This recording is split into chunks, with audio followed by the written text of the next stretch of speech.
ಇವತ್ತಿನ ದಿವಸದಲ್ಲಿ ಮರಣ ನಂತರ ಮತ್ತೊಂದು ಜೀವಿತ ಎನ್ನುವಂಥ ವಿಷಯ ನಾವು ನೋಡುತ್ತೇವೆ. ಅನೇಕ ಜನರು ಮರಣ ನಂತರ ಮತ್ತೊಂದು ವಿಷಯ, ಈ ವಿಷಯದ ಬಗ್ಗೆ ಅನೇಕ ಜನರು ಕ್ವಶನ್ ಮಾಡ್ತಾರೆ. ಇವಾಗಿರುವಂಥ ಜೀವಿತನೇ ತುಂಬಾ ಕಠಿಣವಾಗಿರುವಂಥ ಜೀವಿತ, ತುಂಬಾ ಕಷ್ಟದಿಂದ ನಾವು ಬದುಕ್ತಾ ಇರುವಂಥ ಜೀವಿತ. ಈ ಒಂದು ಜೀವಿತವನ್ನು ಬಿಟ್ಟು ಮತ್ತೊಂದು ಜೀವಿತನ ಬೇಡವೇ ಬೇಡ ಎನ್ನುವಂತಹ ಪರಿಸ್ಥಿತಿ ನಾವು ನೋಡ್ತೇವೆ. ಮತ್ತು ಇನ್ನು ಕೆಲವೊಬ್ಬರು ಈ ಮರಣ ನಂತರ ಮತ್ತೊಂದು ಜೀವಿತ ಇದೇನಾ ಎಂಬುದಾಗಿ ಕ್ವಶನ್ ಅನ್ನು ಕೇಳುವಂತ ವ್ಯಕ್ತಿಗಳನ್ನು ನಾವು ನೋಡ್ತೇವೆ. ಲೋಕದಲ್ಲಿ ಮನುಷ್ಯನ ಏನ್ ಮಾಡ್ತಾ ಇದ್ದಾನೆ ಅಂದ್ರೆ, ಪ್ರಪಂಚದಲ್ಲಿರುವಂತ ಎಲ್ಲಾ ವಸ್ತುಗಳ ಬಗ್ಗೆ ಆತನು ಪರಿಶೀಲನೆಯನ್ನು ಮಾಡ್ತಾ ಇದ್ದಾನೆ.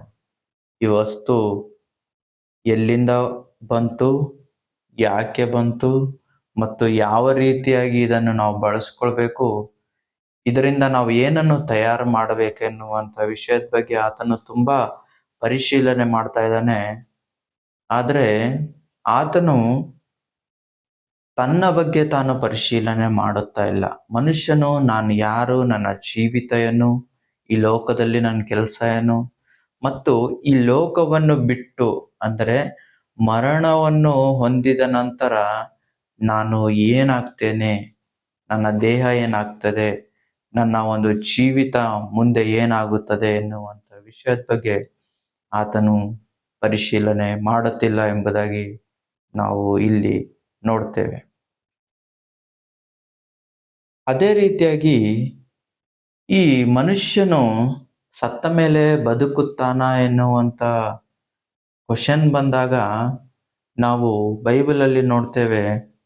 ಯೋಬನು ಬರೆದ ಪತ್ರಿಕೆ 14ನೇ ಅಧ್ಯಾಯ 14ನೇ ವಚನದಲ್ಲಿ ಒಬ್ಬ ಮನುಷ್ಯನು ಸತ್ತು ಪುನಃ ಬದುಕಾನ ಎಂಬುದಾಗಿ ನಾವು ಕ್ವಶನ್ ನೋಡ್ತೇವೆ.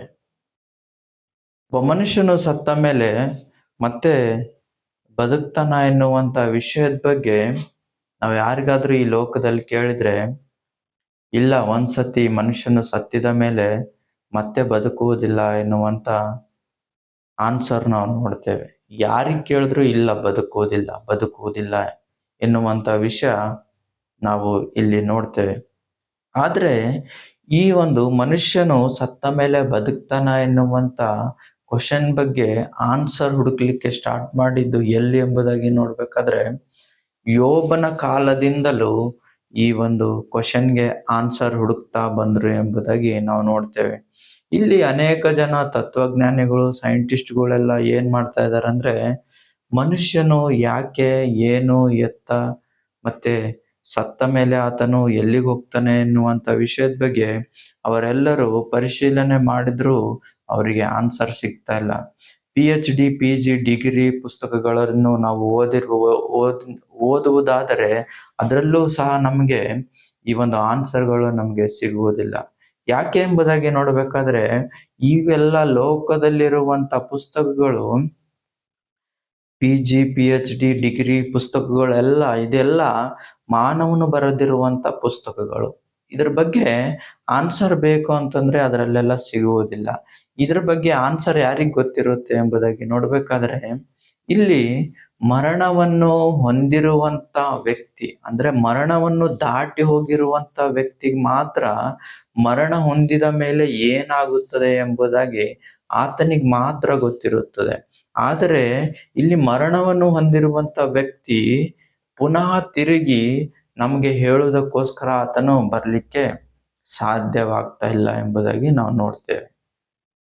ಮರಣ ಹೊಂದಿರುವಂತ ವ್ಯಕ್ತಿ ಮರಣದ ನಂತರ ಏನೇನಾಗ್ತದೆ ಎಂಬುದಾಗಿ ಆತನು ಹೇಳಲಿಕ್ಕೆ ಇಲ್ಲಿಗೆ ಬರುವಂತವನಲ್ಲ ಎಂಬುದಾಗಿ ನಾವು ನೋಡ್ತೇವೆ. ಅದೇ ರೀತಿಯಾಗಿ ಇಲ್ಲಿ ನಾವು ಭೂಮಿಯ ಮೇಲೆ ಇರುವವರೆಗೆ ನಾವು ಇದರ ಬಗ್ಗೆ ಪರಿಶೀಲನೆ ಮಾಡ್ಬೇಕೆಂಬುದಾಗಿ ನಾವು ನೋಡ್ಬೇಕಾದ್ರೆ ಬೈಬಲಲ್ಲಿ ಮಾತ್ರ ನಾವು ನೋಡುವಂತರಾಗಿದ್ದೇವೆ.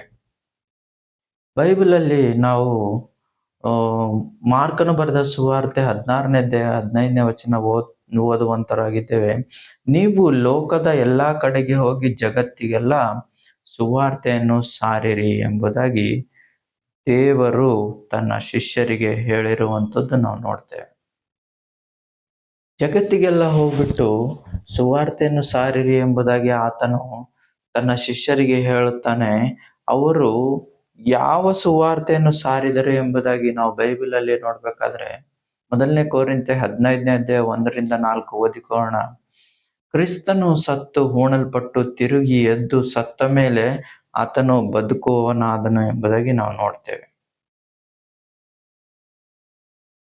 ಕ್ರಿಸ್ತನು ಸತ್ತು ಹೂಣಲ್ಪಟ್ಟು ತಿರುಗಿ ಎದ್ದದ್ದು ಇದು ಸುವಾರ್ತೆ ಎಂಬುದಾಗಿ ನಾವು ನೋಡ್ತೇವೆ. ಈ ಸುವಾರ್ತೆಯನ್ನು ಅವರು ಸಾರ್ಲಿಕ್ಕೆ ಹೋಗಿದ್ರು. ಅಂದ್ರೆ ಇಲ್ಲಿ ಯೇಸು ಕ್ರಿಸ್ತನು ಪ್ರೂವ್ ಮಾಡ್ತಾ ಇದ್ದಾನೆ, ಒಬ್ಬ ಮನುಷ್ಯನು ಸತ್ತ ಮೇಲೆ ಮತ್ತೆ ಪುನಃ ಜೀವಿತ ಇದೆ ಎಂಬುದಾಗಿ ಇಲ್ಲಿ ಮನುಷ್ಯನು ಬದುಕಬಹುದು ಎನ್ನುವಂತ ವಿಷಯವನ್ನು ಯೇಸು ಕ್ರಿಸ್ತನು ಇಲ್ಲಿ ತಿಳಿಸಿಕೊಟ್ಟಿದ್ದಾನೆ ಎಂಬುದಾಗಿ ನಾವು ಇಲ್ಲಿ ನೋಡ್ತೇವೆ.